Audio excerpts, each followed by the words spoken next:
Bismillahirrahmanirrahim. Alhamdulillahi Rabbil Alamin. Wassalatu wassalamu ala Rasulillah. Wa ba'd. Assalamualaikum warahmatullahi wabarakatuh. So, si Hamzah bin Abdul Muttalib, isa po siya sa tinawag na The Lion of Allah. Napakatapang nito kasi sinapak niya si Abu Jahl sa harapan ng kanyang mga tao. Diyan sa may Kaaba. Siya ay nakatayo. Diyan sa may Safa. At nung malaman niya doon sa kanyang alipin na iniinsulto si Muhammad sallallahu alaihi wasallam, siyempre dahil sa bugso ng dugo, hindi niya matanggap yun. So sinapak niya si Abu Jahl.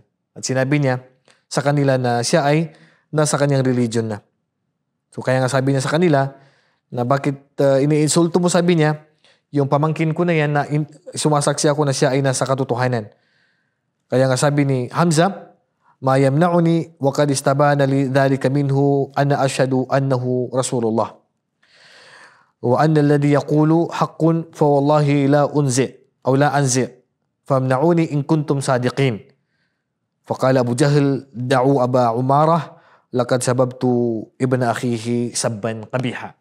So sabi niya, sumasaksi ako na si Muhammad ay sugo ng Allah. Pero hindi pa siya nagmumuslim sa time na yan. Bugso ng dugo. Tunay na tinanggap ko na si Muhammad ay sugo ng Allah. At siya ay nasa katotohanan at hindi ako alis dito. At kung gusto niyo akong pigilan, pigilan niyo ako. Pero sabi ni Abu Jahl, nagtayuan yung mga tao. Sabi ni Abu Jahl, wag niyong patulan.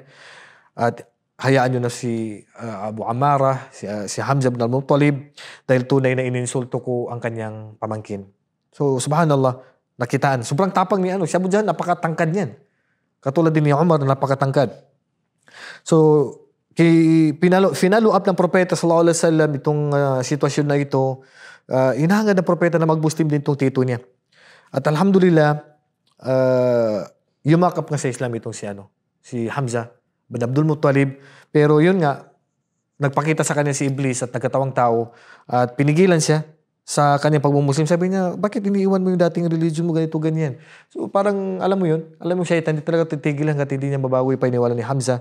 Pero si Hamzah, sabi niya, Allahumma in kana rusdan faj'al tasdiqahu fi qalbi wa illa faj'al li mimma waqa'tu fihi makhraja. So sabi niya, kung totoo siya, so ipapakita sa kanya kung totoo ang sinasabi ni yung lalaki na yun, at kung hindi, ilayo mo ako sa ganitong sitwasyon niya Allah. So alhamdulillah, ginabay ng Allah si Hamzah bin Abdul Muttalib at siya isa sa mga nagtanggol sa Islam sa panahon ng propeta sallallahu alaihi wasallam.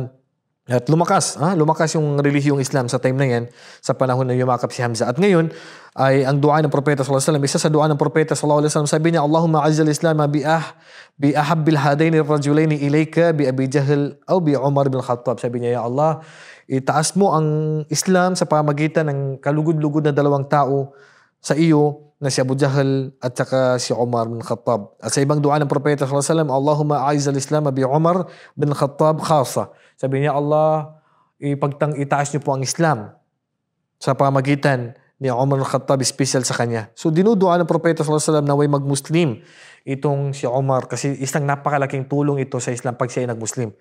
Kaya sabi ng propeta sallallahu alaihi wasallam, Allahumma ayyid ad-dina bi Umar bin Khattab, ya Allah, tulungan niyo po ang Islam na payakapin sa Islam si Umar bin Al-Khattab. So pinapangarap ng propeta sallallahu alaihi wasallam na yumakap sa Islam si Umar. Si Abu Jahl, pinakita na talaga siya na hindi talaga siya mag-Muslim. Kaya in-special na lang ng propeta sallallahu alaihi wasallam na mag-Muslim si Umar. At abangan natin ang isa sa mga dahilan ng pag-Muslim ni Umar bin Khattab radhiyallahu anhu. Wallahu a'lam. Sallallahu ala nabiyina Muhammad wa ala alihi wa sahbihi ajmain. Assalamualaikum warahmatullahi wabarakatuh.